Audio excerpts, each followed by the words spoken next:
Fala, vôlei fã, Brazucas, episódio 7. Estamos de volta. Eu, Daniel Botoleto, aqui de Campinas, Bruno Souza em Braga, em Portugal, e fizemos mais aqui um resumão de brasileiros e brasileiras mundo afora nesses últimos dias. Fala, Bruno, tudo certo? Tudo certo, Daniel. Grande abraço para você, para os nossos amigos brasileiros brilhando aí mundo afora, e o nosso cartão de milhagem, né, vai ficar recheado. Vamos embora para mais um Brazucas. Você começa e escolhe a sua primeira parada aí, Bruno. Tá bom, Daniel. Dessa vez eu não vou começar aqui na terrinha, não. Não vou começar com Portugal, não. Começo pela Espanha, porque teve resultado importantíssimo por lá. O Almeria perdeu a primeira, foi derrotado pelo Palma por 3-1.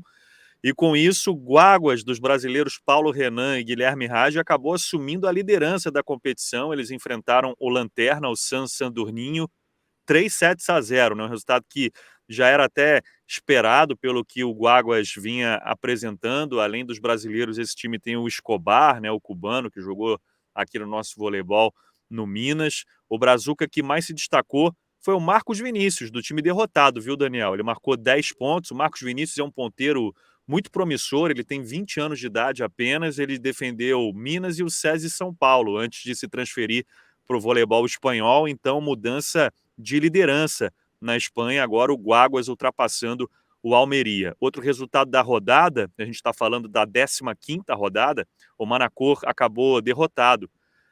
Perdeu para o Melilla por 3-1, mas também teve Brazuca se destacando no time perdedor, né? No caso, o Manacor, o ponteiro Thiago Vanoli foi o maior pontuador da equipe, 14 pontos do Vanoli, um aproveitamento de 63% no ataque, Daniel. Esses foram os dois resultados que mais me chamaram a atenção na Liga Espanhola. Boa, Bruno. Então vamos sair da Espanha e dar um pulo na França. Lá ninguém consegue parar mais o Tuz, hein? Depois aí de eliminar o poderoso Modena na Copa Tchev, o Tuz retomou a liderança do Campeonato Francês masculino. Venceu fora de casa o Toulouse, 3-1 de virada. O Central Aracaju fez 11 pontos, sendo 3 no bloqueio. E um dia ruim do Kevin Tilly, o campeão olímpico, que faz parte do elenco lá comandado pelo Marcelo Fronkoviak. No Toulouse, o levantador Thiaguinho, recuperação de uma cirurgia para a limpeza da cartilagem do joelho, não atuou. A volta dele ao time está prevista entre 4 a 6 semanas. E curioso que a gente começa a descobrir mais nomes que estão por esses times que a gente não acompanha tanto, né, Bruno? Dois dos destaques do Toulouse são velhos conhecidos aqui do vôlei Renata Campinas, o oposto Dani e o Central Luizinho. Na classificação, o Toulouse soma 40 pontos, 14 vitórias e uma derrota apenas, enquanto o 7, que não jogou na rodada por conta de casos de Covid, tem 38, mas já jogou 16 vezes. Quem subiu na classificação também foi o Tourcoing, agora em sexto com 23 pontos, após uma suada vitória sobre o Plessis no tie-break. 16 pontos do Vacari, viu, Bruno? E sabe quem joga no Plessis, Bruno? Diga. O veterano oposto francês Rousier. Esse já rodou o mundo, hein? Rousier. Me lembro de um lance do Rousier nos Jogos Olímpicos do Rio 2016, que ele deu um pulo na placa de publicidade, foi buscar uma bola espetacular, um dos lances mais bonitos da Olimpíada. Grande Rousier.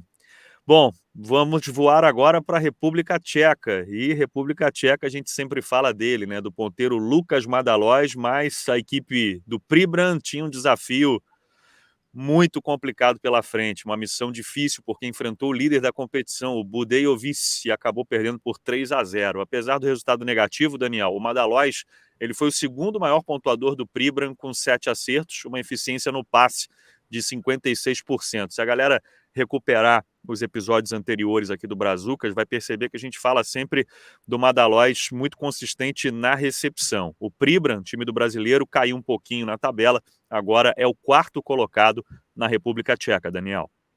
Bacana. Então eu vou para a Polônia aqui, Bruno. Vitória importante do Chemik Police, da levantadora Nayane, no fim de semana. 3-0 sobre o Legionovo. Com destaque para a veterana Sérvia Brakosevic. Estamos lembrando de nomes importantes do vôlei mundial hoje aqui, né? Era o confronto do segundo contra o terceiro colocado na Tauron Liga. E para quem não viu, também está no webvôlei, www.webvôlei.com.br. Quem ganhou no fim de semana foi o Resóvia, da Bruno Honório, líder do campeonato. Então tá todo mundo correndo atrás do time dela. E a Nayane se recuperando no Chemik Police. Agora na segunda colocação, Bruno. O pessoal pedia aí as brazucas pelo mundo, tá aí o registro do Daniel nesse nosso 7º episódio. Bora para a Grécia, então, e quem segue arrebentando por lá é o central Lucas Rangel, do Panathinaikos. Panathinaikos venceu o Veróias por 3-1, 9 pontos do central brasileiro, desses 9, 5 de bloqueio, um excelente rendimento aí do Lucas Rangel. Panathinaikos é o líder do campeonato grego, 27 pontos, 2 a mais que o vice-líder, que é o PAOK, Daniel. Vou dar uma passada aqui na Itália, Bruno, e começando pela segunda divisão. A gente fala pouco até das divisões de acesso, e tem brasileiro brigando pela liderança. O Cuneo, do oposto Wagner, ocupa a segunda colocação com 30 pontos, atrás do Bergamo com 33. Na última rodada, o brasileiro fez 12 pontos na vitória por 3-0 sobre o Ortona. Na Elite, seguem alguns jogos cancelados por conta de Covid. Quem não entra em quadra há um bom tempo é o Vibo Valentia, do Maurício Bode e do Flávio.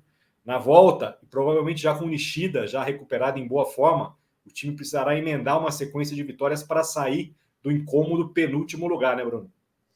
É isso, surpreendentemente negativa, né, a campanha do Vibo, uma pena. Tomara que consiga se recuperar e escapar do rebaixamento, né. Para fechar aqui da minha parte, Daniel, claro, né, ficou faltando Portugal, 6ª rodada da segunda fase, e o Fonte Bastardo venceu mais uma, fez 3-0 na Associação Acadêmica Espinho. O ponteiro Antony, ex-Juiz de Fora e Lavras, marcou 10 pontos, teve um aproveitamento no ataque de 67%, bom desempenho do Antony. Outro ponteiro brasileiro que brilhou foi o Pedro Cardoso, ex-Itapetininga e ex-Natal. Foram 6 pontos, e presta atenção nesse número, hein, Daniel? 82% de eficiência na recepção. Pedro Cardoso contribuindo demais com a saída de jogo do Fonte Bastardo. Para a gente falar do lado do Espinho, o central Robert, muito identificado com o projeto do Cruzeiro, né? Ficou por lá de 2015 a 2019, ele marcou apenas 3 pontos. E o Caio Fazanha, que é o maior pontuador e melhor sacador do Portuguesão, anotou 9. Para os padrões do Caio, uma pontuação baixa, né? Mas foi um jogo em que a Associação Acadêmica Espinho acabou não performando muito bem. O Fonte Bastardo é o líder invicto da segunda fase, e agora o time de Espinho é o 4º colocado, Daniel. Bacana, Bruno. Muita gente ainda pergunta assim, porque vocês estão falando um pouco dessa aqui.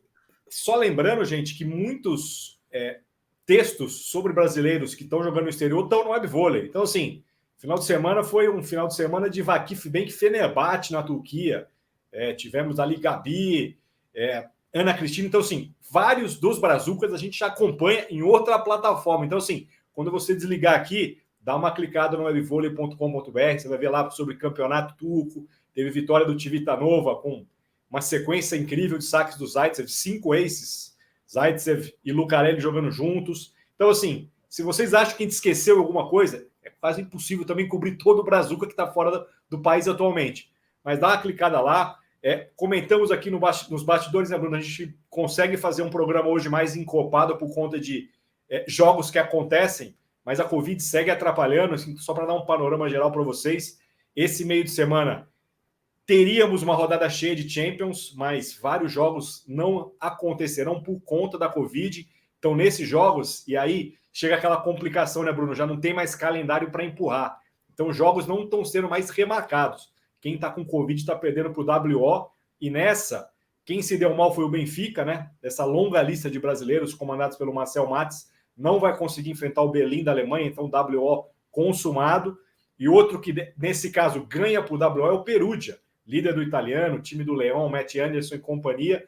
Enfrentaria o Cannes da França, mas o time francês também está com vários casos de Covid. Então, assim, a Champions League sofrendo com Covid e agora sem mais tempo para empurrar jogo, né, Bruno? Quem está com Covid na véspera do jogo está tomando WO. Uma pena, né?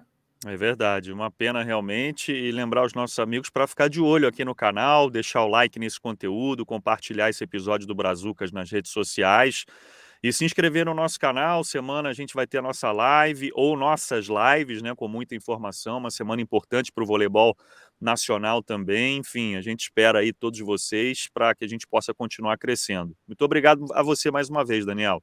Que é isso, Bruno. O prazer é meu. Brazucas, episódio 7 encerrado. E voltaremos em edições extraordinárias, após jogos, com lives. E lá no webvôlei.com.br você vai achar conteúdo de sobra aí, vôlei internacional, vôlei brasileiro, confusão no vôlei de praia e por aí vai. Bruno, obrigado mais uma vez, meu amigo, até a próxima. Valeu, um abraço a todos.